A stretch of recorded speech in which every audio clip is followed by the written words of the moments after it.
Boyfriend and I had been together for 6 years, work our day jobs together, and also run a side business together.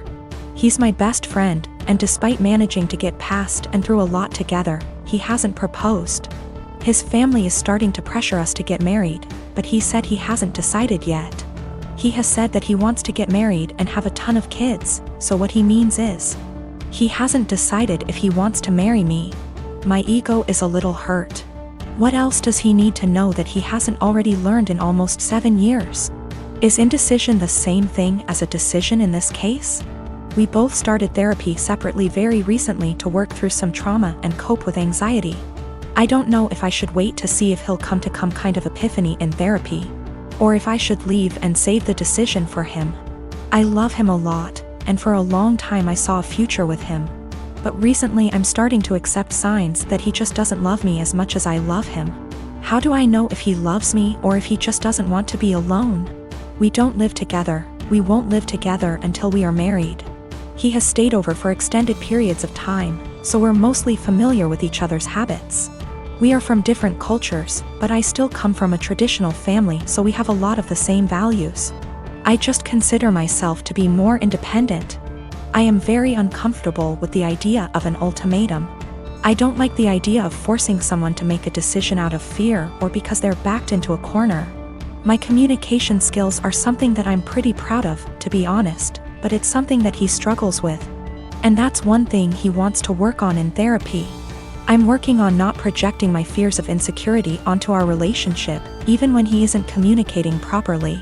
He picked me up and I told him that after the conversation with his family, I've been feeling really insecure in our relationship. And if he's unsure if he wants to marry me, I need to know what he's unsure about. I said if we want to have kids, I really can't wait forever. He says that he is sure he wants to marry me, and he might have had a plan to propose. But when I came over, his family completely blindsided him, and now it's awkward, like they've spoiled it. I told him maybe he needs to think about if what we have is what he wants. I just feel it shouldn't be this complicated. Maybe I'm just jaded and bitter at this point and nothing will make me happy. I do believe him, he wouldn't drag me along just for the fun of it. I love him, and our lives are so wrapped up, it's very hard to leave, even if I wanted to. I just wish I could read his mind. I wanted to talk to my therapist before I made any decisions. We both had appointments the following day, and in my session she asked me if I thought I was ready for marriage. I said of course, I've known I wanted to marry him since I asked him to move out with me. 2 years into the relationship and he turned me down. She responded by rephrasing the question. She said she isn't asking if I want to marry him, but rather, is the way I currently feel about myself. The way I handle my problems and my anxiety, and the way my boyfriend and I communicate. Is the way I feel in my relationship the way I want the rest of my life with this man to be?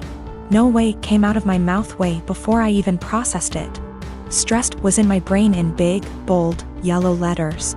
Right now I need to continue to work on my issues in therapy and learn what the best version of myself is like before. I'm ready to commit to whatever future version of our lives together looks like. I've only been going for 2 months so far, and I've already seen a huge improvement in my ability to handle stress and my self-worth. I and my husband tried for 5 years to get pregnant. Testing eventually revealed I have eggs of steel, and without medical help I'll never get pregnant. So that's what we did. Gave our samples, 1 petri dish, and 9 months later I have 2 beautiful fraternal twin boys. Jack and Adam. Thing is, Jake has a condition. Without going into detail, requires a shot once a week. Once he is older he can take pills.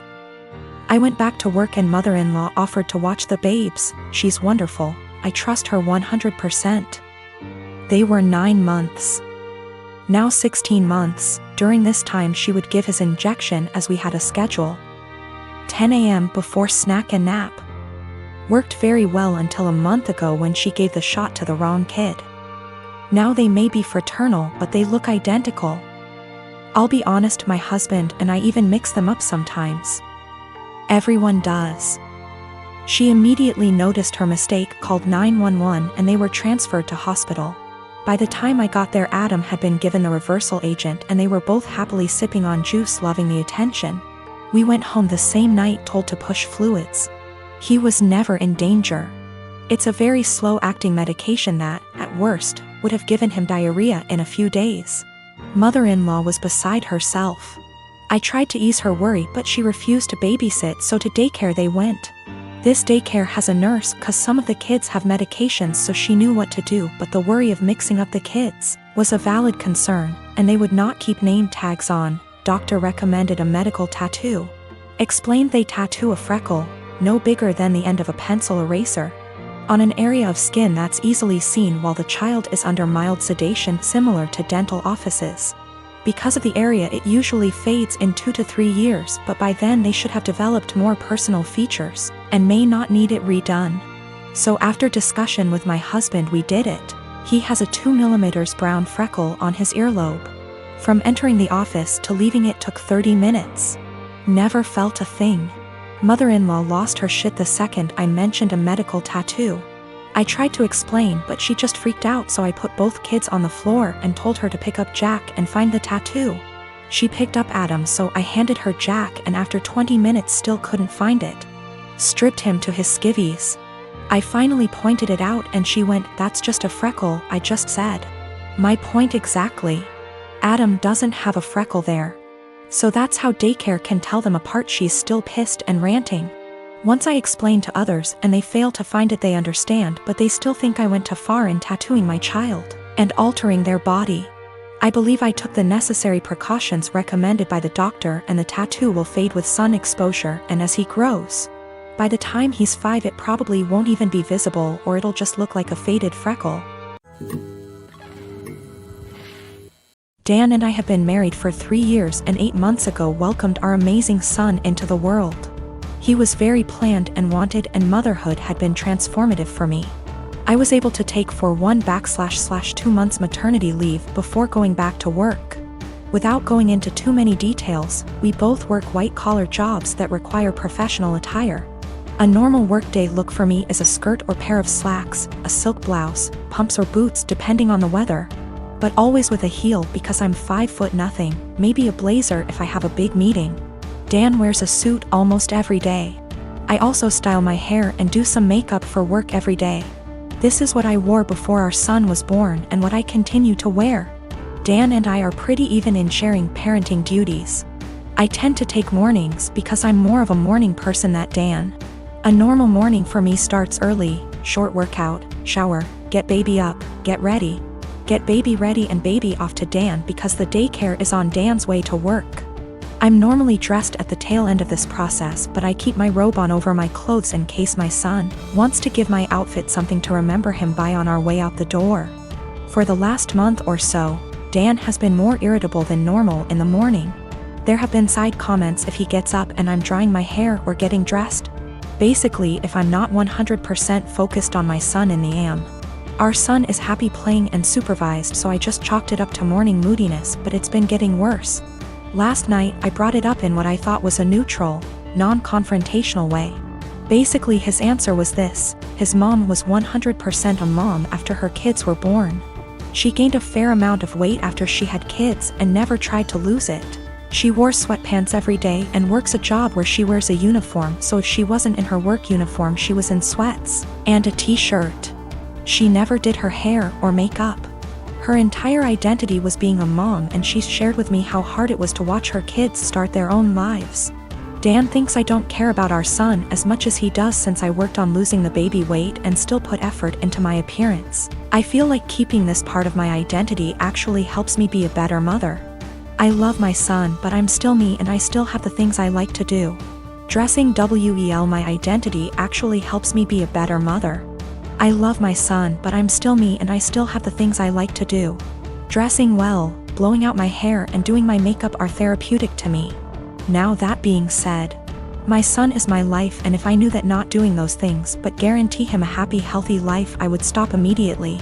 I told Dan that my son and I have our morning routine and he gets lots of time and attention before I go to the office. Dan said he wasn't looking to fight, but he just wanted me to think about my priorities and my time management.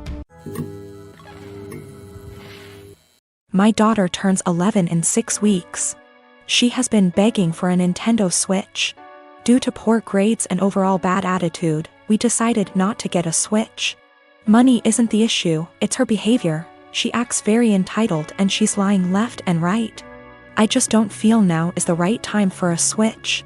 The theft, on Easter, we, my husband, our kids, and myself, are at my husband's aunt and uncle's house. Aunt and uncle have 2 adult children, one of whom is mentally delayed, we'll call her cousin. She functions about a 10-years-old level but is in her 40s. She lives in an assisted living apartment and has a job where she gets paid $5 a week. So she doesn't get many upscale things unless they are a gift. Well, cousin had an old Game Boy that she saved up to buy and was playing while we were there. She eventually set it down and moved on to playing a board game with us while the kids ran around playing. My kid decided to be an epic turd and took the Game Boy. She snuck it out of aunt and uncle's by asking if she could go to our car to look for a book she had brought, and stashed it in the glove box. She proceeded to hide the fact that she had the Game Boy for several days, even after being asked where she last saw it. Her opening to come clean when aunt and uncle called and asked if we had seen where cousin might have left it. Due to cousin's challenges, she was utterly distraught over her missing Game Boy. It's one of the few forms of entertainment she has, and she worked hard to have it. I'm disappointed about the thievery, but I'm even more upset over my kid's attitude about being caught. I only found out about it because her sisters ratted her out. Even then, she absolutely refused to tell me the truth and tried to pin it on her sisters. It wasn't until I sat there and thought about it that I knew she was lying to me. Once I told her I knew it had to be her because of XYZ did she finally confess. Her behavior only got worse from there. She refused to apologize when uncle and cousin came by to get the Game Boy, and had the balls to act like SHE was the one being wronged. I feel like I need to drop the hammer on her and send the message home that stealing is not okay. I think that purchasing the Switch, with my daughter's help from money she would earn by doing extra chores, and having her give it to cousin might be a good way to deliver that message while simultaneously giving cousin a nice upgrade to make amends. I mentioned this to a friend and they said this would be a move because birthday. I don't really think that matters, but the comment was enough to make me question myself. I do intend on giving my kiddo the opportunity to earn a Switch down the line, just not in such close proximity to this incident. Not sure how or when, since I have a SO to consult, but the opportunity will be provided in some way. Our therapist is of the opinion that my daughter largely has these issues because of the inconsistent co-parenting relationship her bio dad has with my husband and I. My husband and I are big on structure, boundaries, natural consequences, and following through. Her bio dad is the exact opposite of us. He and his family hardly ever tell her no to the things she wants, and give her a ridiculous amount of treats, toys, candy, etc., and this is causing her to be confused, to struggle with our expectations, and express herself negatively. I assure you, we have been addressing these behaviors for quite some time.